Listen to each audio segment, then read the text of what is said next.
Well, I'm Chris, and this is my Harbor Freight 10x17 portable car canopy. Now, this is a smaller size for compact cars.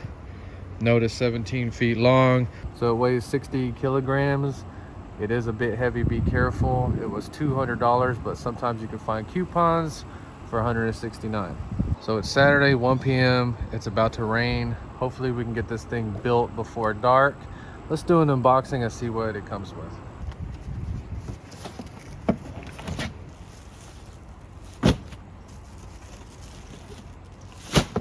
So it's just a box full of tubes. Let's check these instructions out.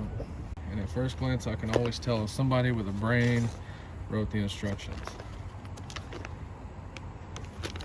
They look good so far. So the instructions are super clear and simple to understand, no issues.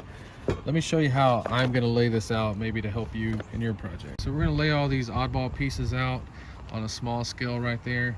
You see we have A right there and an A2, just like that. So we have B1 down there and one right there. They may not all have stickers on. So we laid it out just like that. We have one piece left and it should be A1. So I thought there was going to be a beam that lays on the ground, but there's not. So notice 6s on the ends, 7s on the center. Okay, 6s on the ends.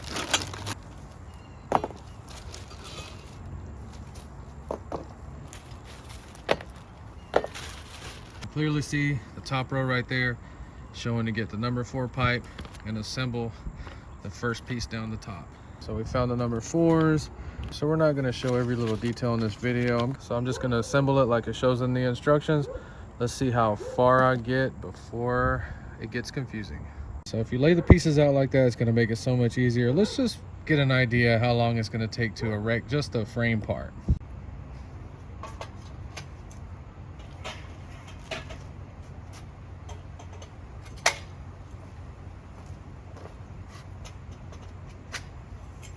So it is starting to rain and I am working alone.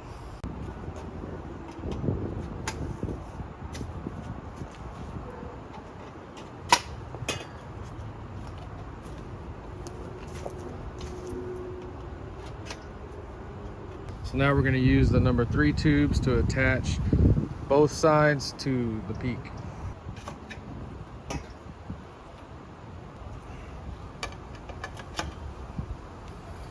So don't worry about scratching paint off, just get it together. Use some force when you make your connections and don't worry about damaging that stuff. It is plenty strong.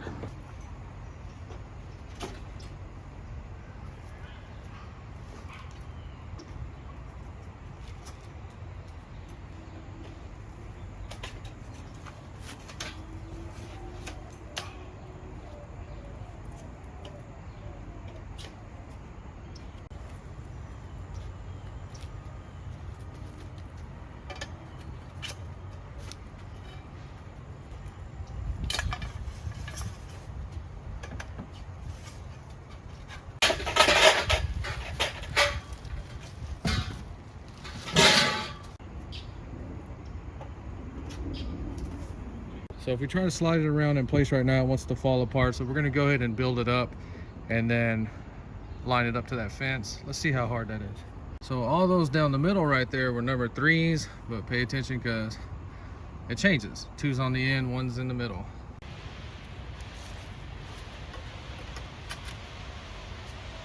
Sort of pay attention to the steps I'm doing it so we don't twist and mangle the frame too much.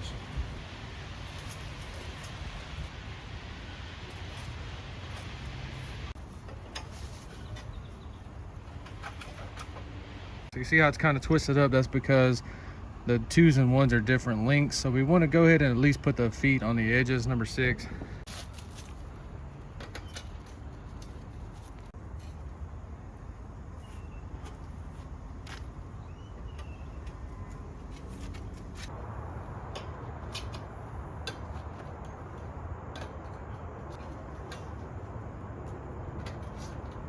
So we're in the project about 30 minutes. Let me go ahead and position this building. So if you want your building to be real straight, we're taking some little line levels and string, running them diagonally, different directions, and then we're gonna dig out but we need to get it standing straight. So the little feet right there, we're going to go ahead and get all 4 of them on.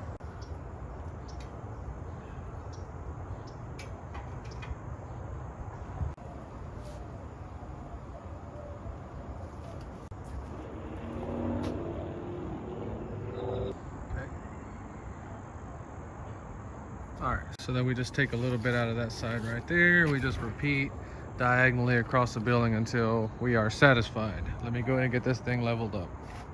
So 1 hour later, we have the frame all squared up and level. What we did was we got this straight, and then we run it diagonally to back there, and then across that way, and then back this way. So then you want to square your building. Take a measurement from that corner to that corner. Mine was 236.5. And then that corner to that corner, I got 236.5 on both of them. It was perfectly squared. So read your instructions thoroughly. The thing I almost messed up with is you need to stretch those out. It says 10 feet and 2 inches. I had mine too close together.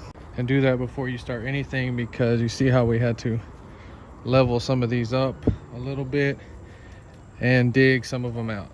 So we got everything level. Now we need to anchor the building. This is very important. If you're doing it on concrete, we use concrete anchors. They sell better ones at the home improvement stores, but these should work fine. I'm doing it on the dirt. Make sure the building is level. Now, unless you live in a house that was built in the past 20 years on developed ground, you are not going to be able to screw these in. We had to remove about 5 inches of this stuff to get to soft dirt. And if you cannot screw it down, you're going to have to post hole dig it, bury this, and then pack it all around. So you want to anchor your building down. Do not skip that step. I've seen people build these, the wind blows, doesn't even take that much. Run that pole up against the side of your car, boat, whatever. Not cool.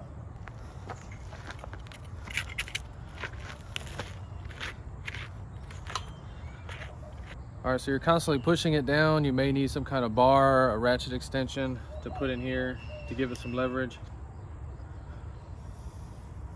So it shows a little way to tie it. You just want to secure it the best you can so the building doesn't move or fly away. Thought I was recording and I was not. Just get it secure. Anything is better than nothing. And we need to see if the tarp part is going to interfere with that before I decide on a final way to tie that down. So I've only secured these two. I'm going to go to start putting the tarp material on it in case we have to make some adjustments before I tie those 2 back ones down. Let me figure some stuff out. You notice this bar right here that we forgot. So the instructions are very clear in the beginning part, but once you get over here, they kind of forgot about that bottom bar and they never mention it again. So the building is completely level. There is no fixed place for that rail, and then you're going to take your 4-foot level and just level it the best you can. It's just to bring them all in the same dimensions, and it really does start to straighten the building up when you get that lower one in there. So you really can't screw the brackets up. The nuts and bolts that look like this go on the 2 center ones.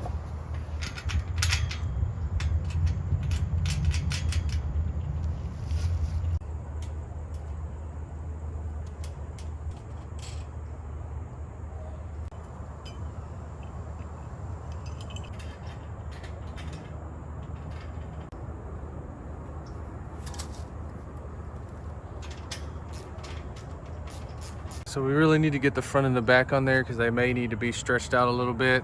All right, the instructions don't really go over any of this, so it may not be 100% correct, and we may end up repositioning those somewhere else. The first thing you want to do is take those black straps that come through. They actually go all the way around. Pay attention to how that is pulled over like that. And the first thing you want to do is tie those straps, because if the wind's blowing like it is now, it'll just pull them straps out, and then you're gonna have to fish them back through there like I just did. So we're gonna position it. We're gonna tie the 2 black straps to that frame somewhere, anywhere, it doesn't matter how.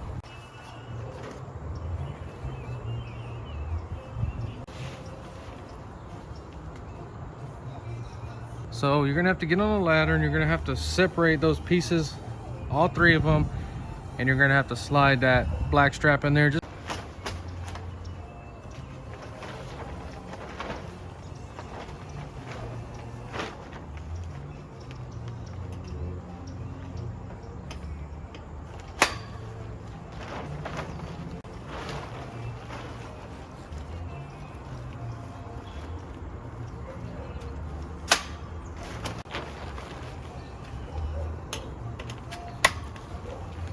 got it up there, we're trying to tighten that black strap.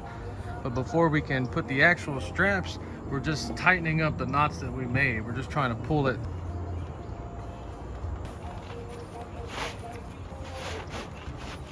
So just keep tightening them until you get them overlapping just a little bit.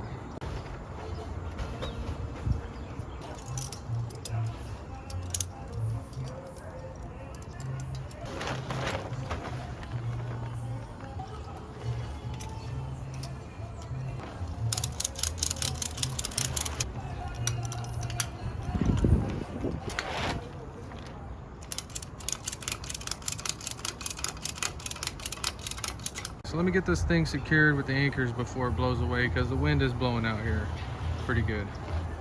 When it comes to putting the tarps on there, the instructions really let you down. It shows these strings right there, but it says if you're going to do it that way, you have to use your own ropes. I do have rope, but I'm going to try to throw it over by myself.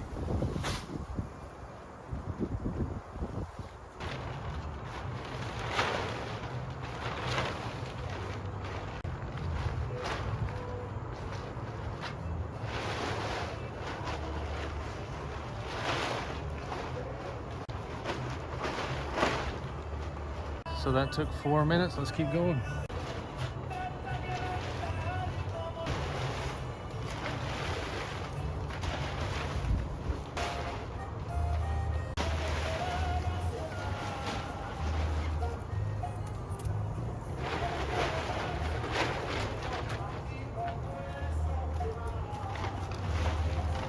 All right, wind's starting to blow.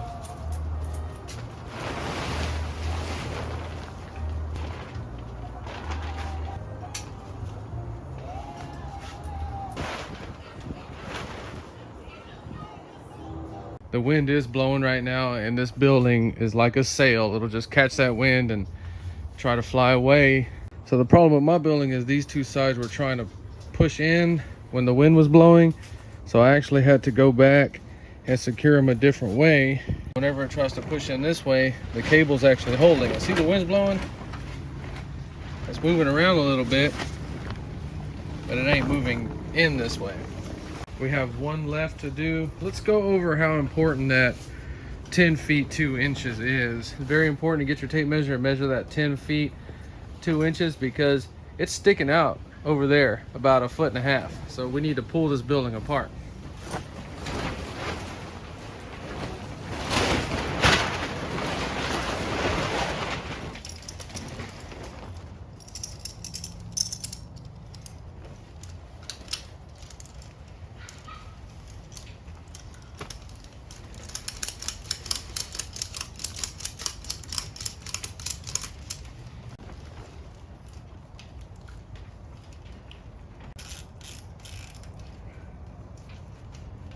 And that is secured and ready to go. So now we got the sides flopping all around. Okay, this does not come with the kit. This is just what I'm going to use. 50 feet of it. Hopefully we have enough. So you're going to have to thread it through there like a needle. I'm going to use this fish tape. So the fish tape is just a piece of steel used to fish wires in walls and attics and stuff. So you can see it's got the slits right there, another one right here. So once you get it through all the way,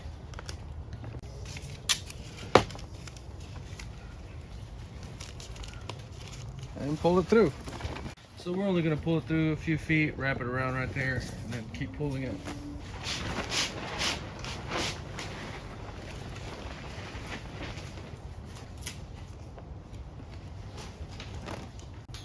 I think it needs 2 or 3. We'll do 3.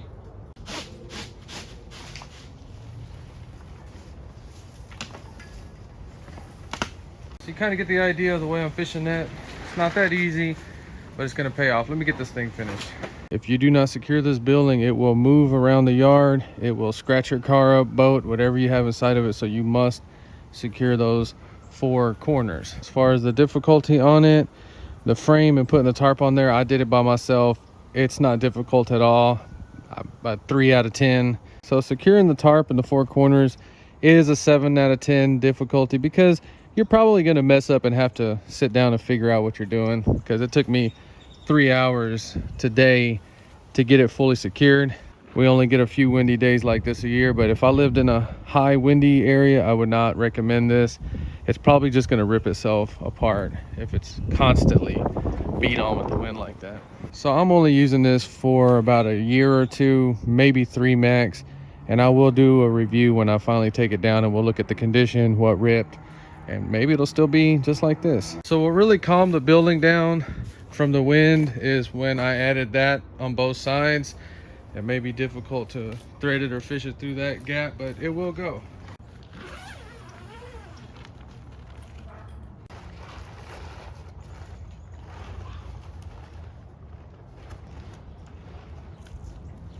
All right, so my 70 Chevelle is gonna hang out in here until I build a paint booth. So I'm about to get everything out of this room to start on the paint booth. The hardest part is gonna be hand stacking that pallet of freaking hardy board next to the Chevelle in this building. So the Chevelle is gonna fit in there like that, and I hope that I have enough room to stack that pallet right there. So right now we gotta get the Chevelle in there. It has not started for 1 year and 2 months. I got it started yesterday with some starter fluid right there. Let's see if this thing will start up. For driving my Camaro, this car just feels so weird. I don't have a freaking battery in it. God dang it, or do I? I do have the battery in it. What the frig? Give it some gas. What the heck?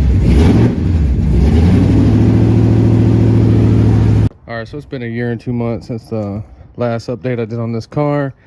And we got more issues going on. So you see what happened right here? It shrunk and pulled itself off.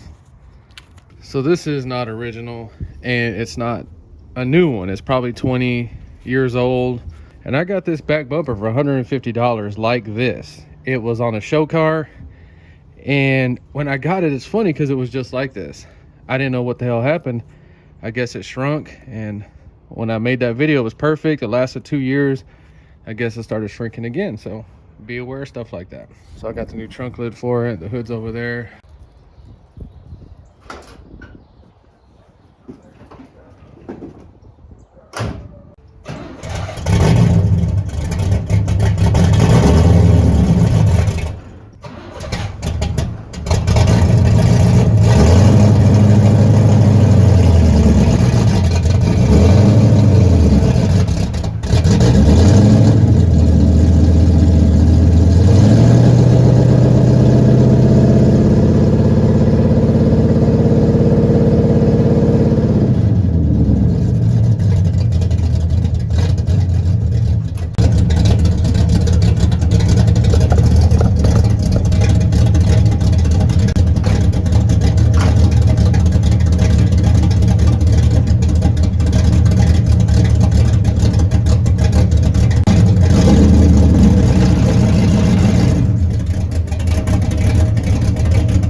And the Chevelle should have 0.4 inches to spare. Let me get this thing in there. Okay, and I also make these videos because one day if I live to be an old man, I can watch these things. So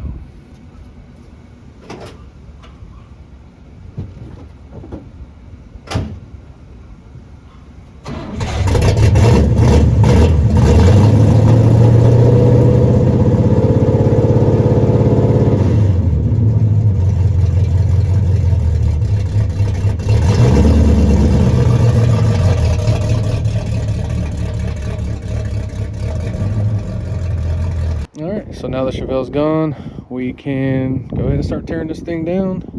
So there's your Harbor Freight 10x17 portable garage with a 1970 Chevelle in it, and it fits perfect.